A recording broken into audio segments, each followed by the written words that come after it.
A lot of people got to come back, some new people here. Yeah. Got your Bible, turn over to Ecclesiastes chapter 5.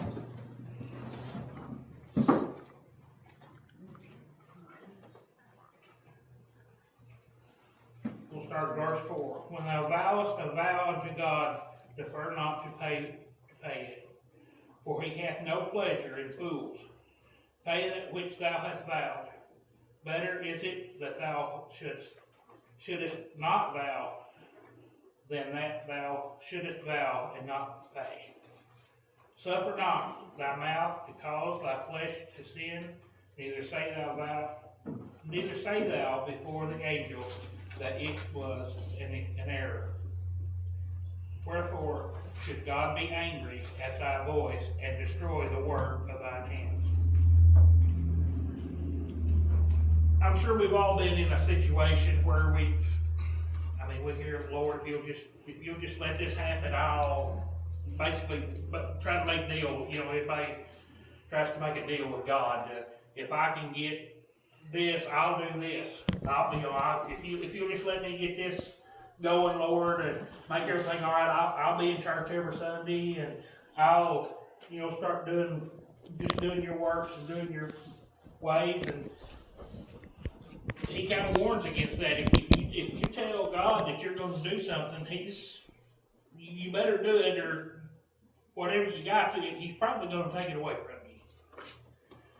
I've been in that situation at time or two where Lord, if you'll just let me get this job, or let me get this vehicle, or let me get this, or let me get that. But the thing is, you can't do that. It makes you look like a fool.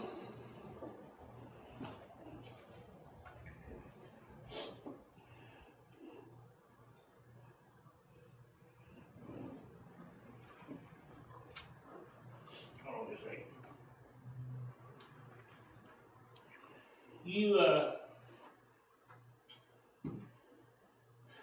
How to put this better.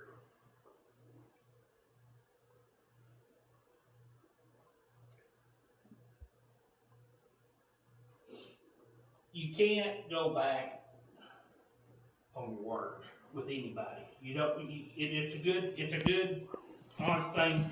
If you make a pledge to somebody to do something, you should be able. You should do it. There is some times where things come up where you can't, but you should try your hardest to fulfill your vow with everybody. If you tell somebody you're gonna do it, do it. It just shows honesty and integrity, and you've got to. Sorry, I'm kind of got a little flustered here. You've got to.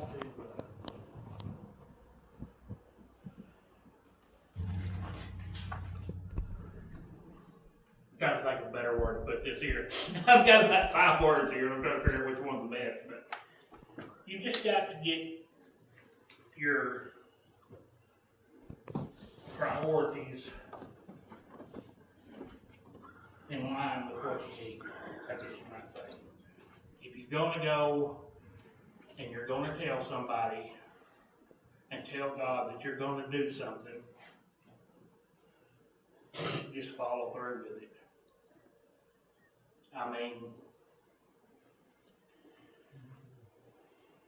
It's hard sometimes to fulfill the promise that you've made. You may have, if you say, well, Lord, I'm going to come to church every Sunday, and I'm going to do this, and I'm going to do that for you, I'm going to go spread your word, and you decide, well, maybe God wasn't listening, maybe God wasn't serious, I'm just going to go a couple Sundays, and it's going to be okay. And I'm going to slip away, and I'm going to do whatever I want to do. I got what I wanted out of the deal. God don't deal like that. He's kind of one of them handshake and a promise, and this is what we're going to do, and that's how we're going to do it. And If you don't do it, there's going to be consequences, and the consequences may be dire. It may not be, hey, you may get whatever you wanted, but then again, you may lose everything on the other side. You may get the big job, you may get the big house, you may get all this riches, whatever you ask for. But on the other hand, you may lose your family, you may lose just everything.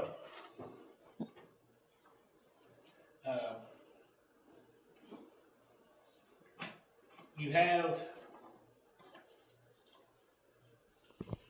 and another little thing, me and Ansel was talking on the phone the other night, and I kind of had a bad day, and I thought, well, I'm going over to the cemetery, I'm going to talk to Pop, see what he thinks, And she kind of reminded me of something that, later on thinking about it, I remember him saying something about it. About be careful of talking to the dead because you don't know who's listening. And it's right. When you pray, the Lord's listening, but the devil's here, may be listening too. Not everything you get's going to be, not, if you're praying for something that, you really want, and it's something that's really, that you don't need. Like, Lord, I wish I had $1 million. I didn't have $1 million. I'll be good. I'll do whatever. Well, it may not be the Lord that fulfills that. That may be the devil coming in there and say, well, I'll give you this, and they'll come back and bring me, he'll get that money, or they'll get that money, or whatever, and they'll start going on trips and spending money and getting away from the Lord. But, it's, no matter what you do, it's good to keep your word with not only God but everybody. It's not really a bad decision. It's not really a good decision, first of all, to be trying to make deals with God, because God don't work that way. He really don't. He's not a deal maker. He's not Mr. the banker on deal or no deal. It's it's ask and you'll get it if that's what you want. And asking for it, and if it's meant to be, it's meant to be. If not, it's not meant to be. You don't just keep asking, and you're supposed to pray without ceasing, ceasing. And then you sit there and you think, well, Lord, am I ever going to get this? Well, you may not get that, but there's a reason you didn't get it. I'm going to tell you, there's a reason I'm not rich right now, because if I was rich, I don't think you could park all the vehicles I want in Cave City. But, it's just the way it is. That's just a reason that God don't answer prayer. Sometimes an unanswered prayer is his answer. Hey, it ain't going to happen. I'm going to take care of you. Every once in a while, he might throw you a little extra money, or, a little extra gift or something, But it's not because you made a deal with him. His deal is, he sent his son to die for us. You believe in him, and he's going to give you your reward at the end. He didn't say, hey, if you go to church every Sunday and you're out here preaching the gospel, or you're out here being a disciple, or you're out here just spreading the word and all this, then I'm going to give you all this stuff. He don't ever say that anywhere in here. Our reward comes at the end. That's what that's his end of the bargain right there. That's the only bargain he made. You follow this book, you follow his word, and in the end, you're going to get your riches. You're going to get your riches. You're going to get your big mansion and all this. But to make a vow with God is just, I mean, just the wrong way to be. It'll make it, I'm gonna tell you, it'll make you look like a fool in the end. That's all there is to it.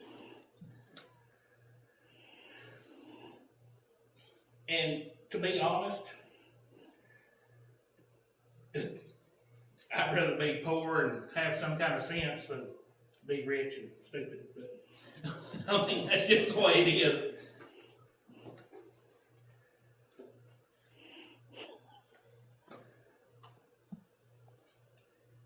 But you know, it says here,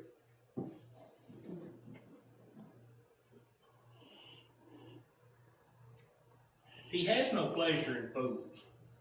He does not get. He don't want to see you be a fool. He don't want to see you look like an idiot in front of him, in front of everybody.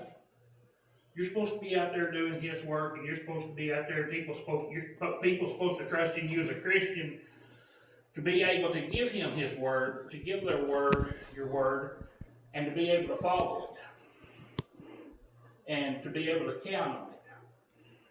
And if they can't count on you to be giving them the truth, then you are going to be.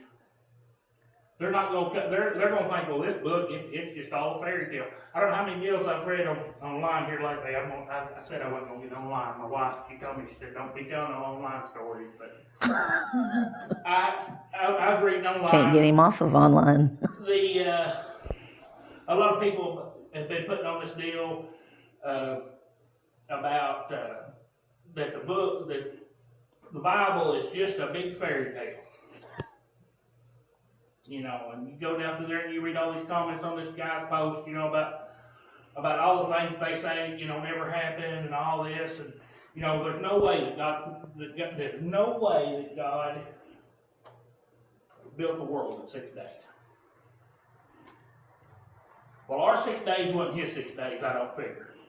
You know, they got all these scientists saying, well, it took billions and billions of years to do this and all this. Well, that's all well and good, but who's to say that his billions of years wasn't one day? You know?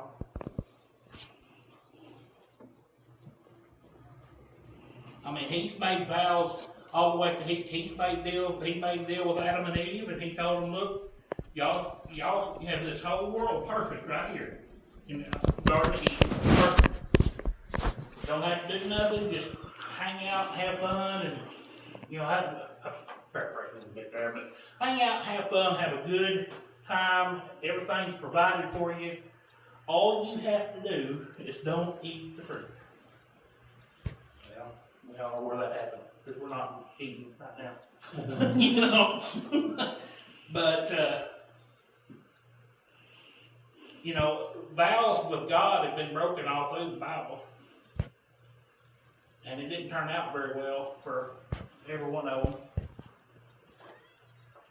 You know, God come, you know, Israel, they was in,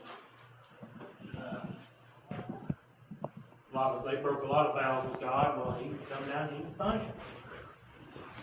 Break the vows and get punished. That's the way it is. You break the rules, you get punished. But that's about all I have. Hope y'all learned something from my grandmother.